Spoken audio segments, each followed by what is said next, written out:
What's going on, guys? Hope you're all doing well. And before I start with this video, I just want to remind you guys that if you're watching this video, there's a pretty good chance that you're not even subscribed to the channel. So if you haven't already, please be sure to subscribe to the channel for more NBA related content. And also, if you do enjoy this video, please be sure to drop a like. It makes a big difference in helping this channel grow, and I would greatly appreciate it. So now that that's out of the way, today I want to talk about a team, is heavily considered the favorite this year to win the title. That's the Brooklyn Nets. I think the biggest reason why I want to talk about this team is because, let's be honest, it's going to be either them or the Lakers who win this title with the way these teams look right now and with the way that the both conferences have looked and just how dominant both teams are in terms of their rosters on paper. It's hard for me to believe that the Brooklyn Nets and the Lakers aren't going to meet in the finals, assuming everyone's healthy. That's the biggest factor for all of this. Of course, we saw how big of a factor injuries played in last season, but with the Nets, I'm convinced they would have made the finals if everyone was healthy. They were so close to knocking the Bucks out if, Kevon Durant was wearing one shoe size larger on that 3 ball, or it was a 2. He had like his entire big toe on the line. That one shot basically determined the outcome of that game 7 against Milwaukee, but that's a team that was expected to do a lot of big things. Now, obviously they had James Harden in that series, but he was so hobbled. He did not look good at all. Kyrie Irving wasn't even playing in the series because of his injury. So,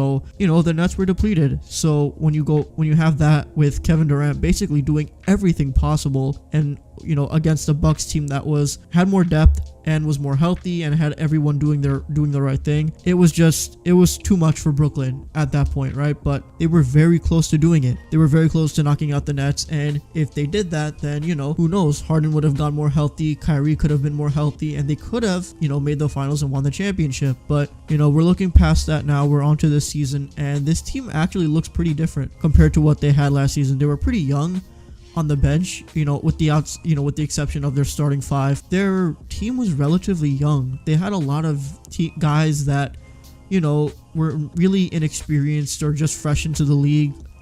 Just off the top of my head, they had like Alize Johnson, Luwawu Cabarrot, Landry Shamet. Those were young guys on this team that weren't experienced, and you couldn't really count on them with these deep playoff runs that they were trying to make. So the Nets got some more veteran help. They got Patty Mills, who I think was a really good pickup because obviously, he's older now, but he can still give you a lot, And if you watched him in the Olympics, it's very clear he still got it. Regardless of how old he is, he can still play. And he's a guy who can just come off the bench and hit some shots for you. That's all you need with Patty Mills, right? And he can also play, some decent defense given his size, but, having that as your backup point guard is definitely a plus for this Nets team. You also have Bruce Brown on your bench. He showed a lot of promise, just hitting some shots and playing some good perimeter defense for the Nets. So I like that he's still there, and they managed to keep him. They re-signed Blake Griffin to a 1-year deal. That one I'm kind of interested in because he actually didn't play that bad when he came to the Nets. Of course, everyone was focused on the dunking and everything, but other than that, he played some pretty good defense and he was rebounding. And honestly, you don't need him to do what he did a few years ago when he was on the Clippers. Just play a specific role that he has and play it at a high level, and that's what he's done. He's played defense, he gets rebounds. That's all you need with this Nets guy. That's all you need from Blake Griffin right now in 2021, right? It's not 2015 anymore. And who else did they get? They got James Johnson. I don't know if he was on the roster last year, or if they got him in the offseason, but he's moved around a lot. I'm sure that there's going to be some role for him as, a 4 guy, maybe for some defense. I don't know, but they have him.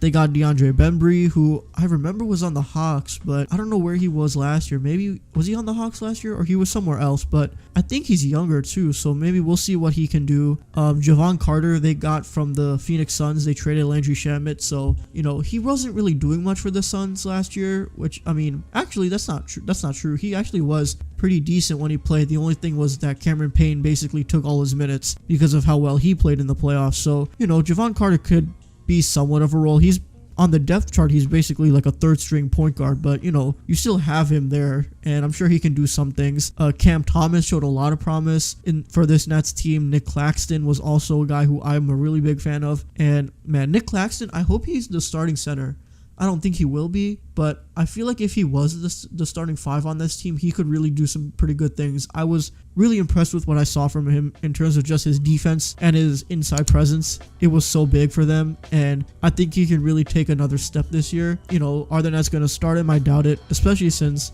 and this brings to my next point, they brought back LaMarcus Aldridge. I hope he's okay. He retired because of the heart issue, but I guess, he got cleared and he's back now. I hope he's okay. I'm sure he can still give you some scoring and a little bit of defense that he did. He basically did that for the Nets before he retired. So, maybe he can do that for you, at some relative scale. I don't know if he should be starting though. I feel like that's going to be, I don't think you want to give him that many minutes, especially since he's going to be coming off of retirement, but we'll see what happens with that. Paul Millsap is a guy they also got. I really wanted the Bulls to get Paul Millsap, but, the Nets were able to get him for pretty cheap. So he's still pretty good.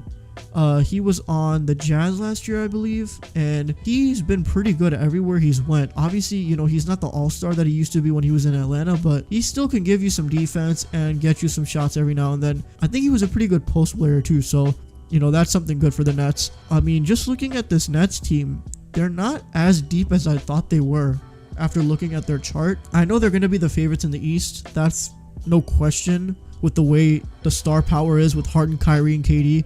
If they're all healthy, no one's stopping them offensively. So, that's going to be the biggest prayer for this Nets team is just health. But other than that, I mean, they don't have a lot of depth.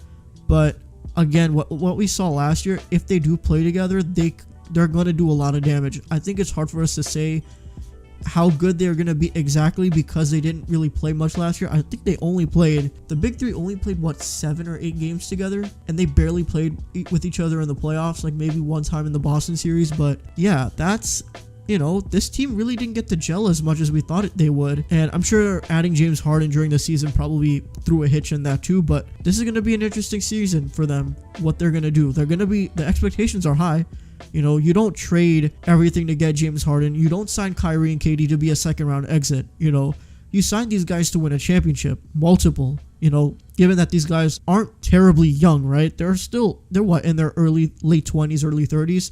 So it's not like they're at the end point of their careers like you could say LeBron is right now at 38. But again, the window of opportunity here is still high, especially because you re-sign KD.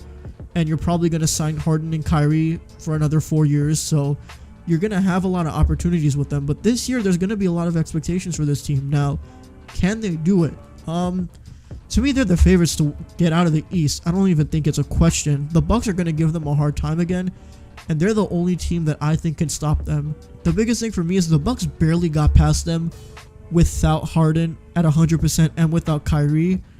And I feel like with, given the fact that they barely got by with KD playing out of his mind, my hope is that with this Nets team, if you're a Nets fan, you can hope that with everyone healthy, they're basically that offensive power with average defense is going to be enough for this team. I think they're going to be able to do it. I don't see anyone in the East other than Milwaukee giving them any kind of challenge. So yeah, I mean, they're going to go to the finals, in my opinion, if they're healthy. But, can they win it? I mean, it's hard to say no. Obviously it depends on the matchup and who they're playing, but if they're playing the Lakers, that could be something interesting. I may actually make a video on that, like who could win in a series, the Nets or the Lakers. I'll do a video on that maybe later, but yeah, if they're against the Lakers, maybe because they're younger, they're more athletic, they can be more faster, and the offensive firepower that they have could be hard to stop. But if they're going up against any other team in the West, yeah, I don't see anyone beating them. So that's why I have them as the favorites to win this title, man. And I get it. The sports markets are going to say the same thing, and everyone's going to say, what about the Lakers? I'll do a video on the Lakers explaining them too, and the concerns I have with the Lakers. But with this Nets team, I'm not a fan of the depth that they have. I mean, it's still good, but I feel like they're not as deep as the Lakers are. But I still think that with Kyrie, KD, and Harden, it's just hard for me to say no to them being a championship favorite if they're all healthy. I think it's going to be hard to beat them. I think they'll be the favorites to win this title. It won't be easy. They're going to have a lot of hard steps every now and then, but yeah, I don't see how anyone can beat this Nets team when they're at full strength. It's just my opinion. I could be wrong, but that's just the way I see it. All right, I'm going to wrap up the video here. Thank you guys so much for watching. If you did enjoy this video, please be sure to leave a like and also comment down below what you think about this Brooklyn Nets team. Do you think they're the favorites to win in the East or not? You know, let me know in the comments. And if you haven't already, please be sure to subscribe and also turn on your notifications so you don't miss an upload. And that's basically it. Thank you guys, as always, for your continuous support, and I will see you guys in the next one. Peace.